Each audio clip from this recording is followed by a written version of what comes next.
বেশ কয়েকবার জাতীয় সংসদের অধিবেশন থেকে অবশ্যই বিধি মোতাবেক বিরোধী দলীয় মাননীয় নেতা এবং অন্যান্য সদস্যগণ তারা ওয়াক আউট করেছেন বিভিন্ন ইস্যুতে। এটা পার্লামেন্টারি কালচার অনুসারে তারা করতেই পারেন বিধি মোতাবেক।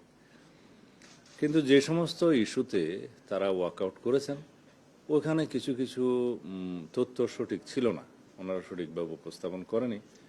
হয়তো তারা সরকারি দলের উপরে বিভিন্ন বিষয়ে দোষ চাপিয়েছেন বলা যায়। এই জাতীয় সংসদের ত্রয়োদশ জাতীয় সংসদের প্রথম অধিবেশনের প্রথম দিন প্রথম বৈঠক শুরু হয়, তারপরে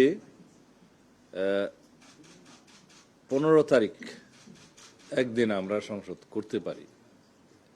এরপরে ঈদের লম্বা ছুটি শবে কদর সহ প্রায় 16 তারিখ থেকে 28 তারিখ পর্যন্ত দীর্ঘ একটা আমাদের ছুটি ছিল। এর মধ্যে পবিত্র ঈদ উল ফিতর সহ অন্যান্য কাজ থাকাতে তেমন একটা রাজধানীতে খুব বেশি কর্মকর্তা এবং আমরা কেউ থাকতে পারিনি। 29 তারিখে আবার পার্লামেন্ট বসে, কিন্তু কনস্টিটিউশন আর্টিকেল 93 অনুসারে 30 দিনের মধ্যে উত্থাপিত সমস্ত অধ্যাদেশগুলোর বিষয়ে নিষ্পত্তি হওয়ার জন্য বাধ্যবাধকতা আছে। কিন্তু আমরা এই ওয়ার্কিং ডেগুলো হারিয়ে ফেললাম। 29 তারিখ থেকে আমাদের হাতে থাকলো এপ্রিলের 10 তারিখ পর্যন্ত। তাতে করে আপনারা গুনে দেখতে পারেন 12-13 দিন সময় আমরা পেয়েছি। তার মধ্যে আমরা লাস্টে ফ্রাইডে স্যাটারডেতেও আমরা সংসদে কাজ করেছি, অধিবেশন চলেছে। হ্যাঁ, 2 দিন বন্ধ ছিল, কিন্তু লাস্টে ফ্রাইডেটাতে আমরা কাজ করেছি। এই অল্প কদিনের মধ্যে এতগুলো অধ্যাদেশ নিষ্পত্তি করা, তার সাথে আইন মন্ত্রণালয়ের ড্রাফটিং উইং, জাতীয় সংসদের সমস্ত উইংগুলো এবং বিজি প্রেস সংস্থাপন মন্ত্রণালয় সহ যারা সংশ্লিষ্ট ছিল এটা ড্রাফটিংয়ের কাজে, মুদ্রণের কাজে এবং টেবিলে এটা উপস্থাপন সহ যাবতীয় সংসদের কাজগুলোতে সমস্ত কর্মকর্তা কর্মচারীগণ দিনরাত পরিশ্রম করেছে। শেষের দিনে আমাদের সময় স্বল্পতার কারণে কোনো কোনো বিল কম্পারেটিভ স্টেটমেন্ট এবং বিলের কপি হয়তো আমরা বিলটা উত্থাপনের আগে খুব বেশি সময় আগে টেবিলে পাইনি। এটা সংসদ সচিবালয়ের হয়তো তারা পরিশ্রম করার পরেও, অতিরিক্ত সচেতনতা থাকার পরেও একটা বলে যে হিউম্যানলি এটা পসিবল হয়ে ওঠেনি। এই বিষয়ে দৃষ্টি আকর্ষণ করা হয়েছে মাননীয় স্পিকারের এবং বিরোধী দলের পক্ষ থেকেও বলা হয়েছে। কিন্তু মাননীয় স্পিকারের একটা এখতিয়ার আছে রুলস অফ প্রসিডিওর অনুসারে, তিনি সময় কন্ডোন করতে পারেন। যখন সংশ্লিষ্ট মন্ত্রী অথবা তার বিকল্প বিলগুলো সংসদে উত্থাপন করার জন্য আগে অনুমতি প্রার্থনা করেন, তিনি আহ্বান জানালে স্পিকার সাহেব যে মুহূর্তে তিনি অনুমতি মঞ্জুর করবেন উত্থাপন করার জন্য, তখন ধরে নেওয়া হয় তিনি সময় কন্ডোন করেছেন, মার্জনা করেছেন। সেই হিসাবে মাননীয় বিরোধী দলীয় নেতা এবং অন্যান্য কয়েকজন বিরোধী দলীয় সদস্য আপত্তি তুললেও সেইটার জবাব মাননীয় স্পিকার যথাযথভাবে দিয়েছেন। এটা একটা। আমরা আজকে এখানে কয়েকটি বিষয়ে আপনাদের মনোযোগ আকর্ষণ করব।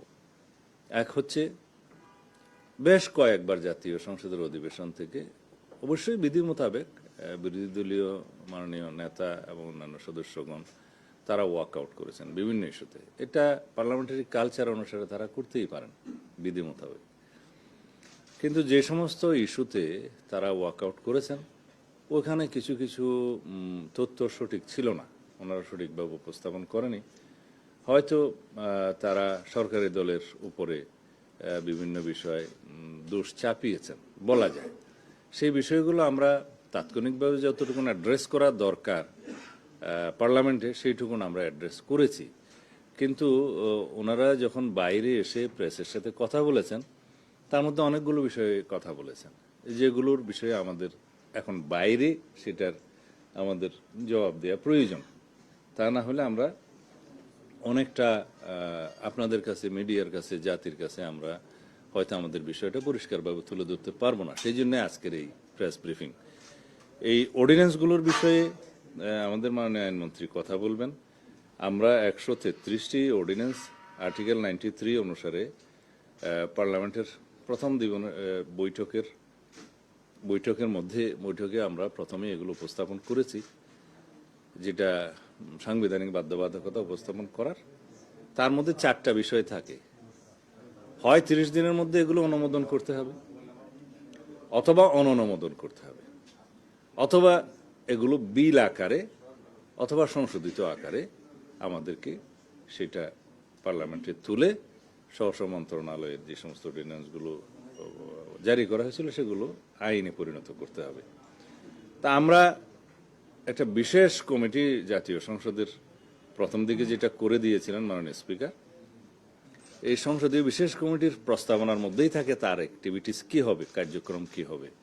তাতেই বলা হয়েছে যেহেতু এখন মন্ত্রণালয় সম্পর্কিত কমিটিগুলো, স্থায়ী কমিটিগুলো এখনো গঠন করা সম্ভব হয়নি, সেই জন্য এই বিশেষ কমিটি অধ্যাদেশগুলো পর্যালোচনা করে সংসদে রিপোর্ট পেশ করবেন।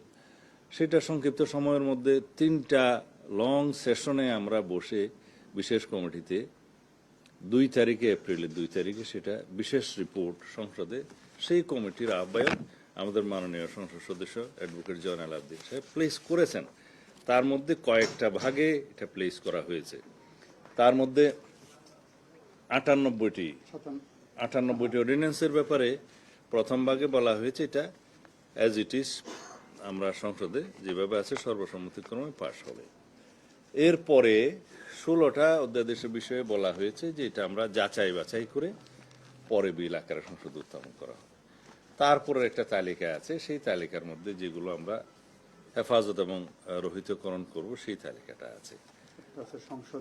আরেকটা আছে সংশোধিত আকারে, সেটার সংখ্যা সম্ভবত 15টা।